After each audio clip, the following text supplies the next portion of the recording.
Welcome back to Smart Extension Services. Today we have a very interesting topic to discuss on, and it's Azolla farming. We are in Azolla structure, whereby we're going to talk about how to construct an Azolla structures and what are the requirements for you to have an Azolla structure. First, you must have this net shed. A net shed is used for providing good temperature inside the structure. So the net shed controls the temperature inside the Azolla structure, so that we can have a optimum temperature inside the structure. So the temperature is ideal for the growth of the Azolla if you have Azolla or the duckweed. We also have one of the requirements that you need to have is the posts.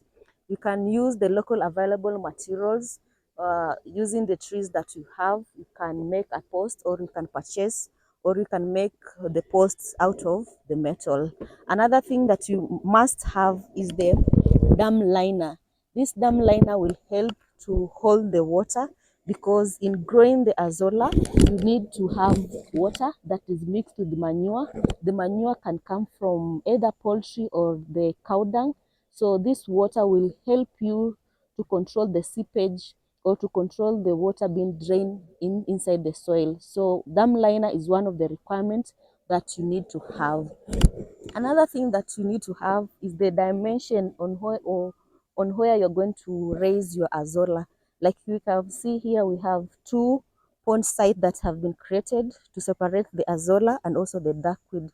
So the length of the pond is dependent with the structure that you have control, but the width is supposed to be arm length, so for easy management. In case there is anything here you need to remove, you can have, it's easy for you to handle. So the length should be arm length, and then the width, it depends with the production that you want to get out of your Azolla farm.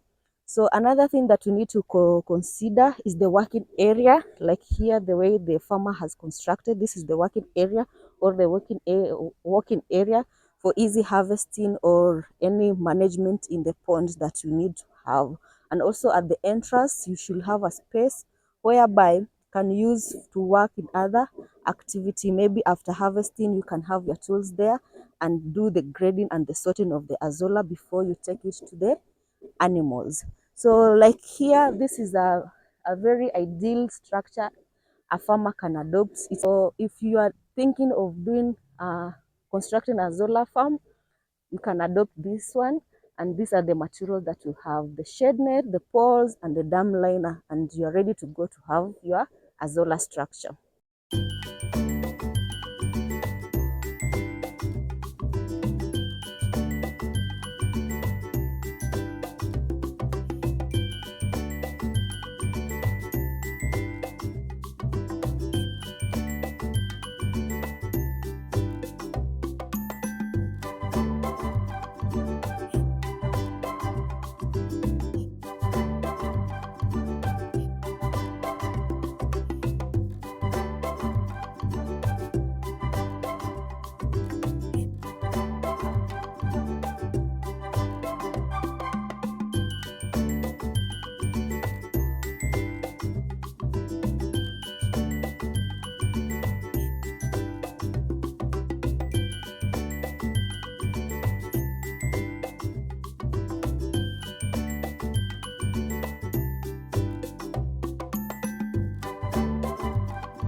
In livestock production, the cost of feeds accounts around 60% of the total cost of production. So many farmers are coming up with new ways of reducing the cost of production, one of which is making the on-farm feed formulation or adopting alternative feed sources or supplements so that they can reduce the cost of production.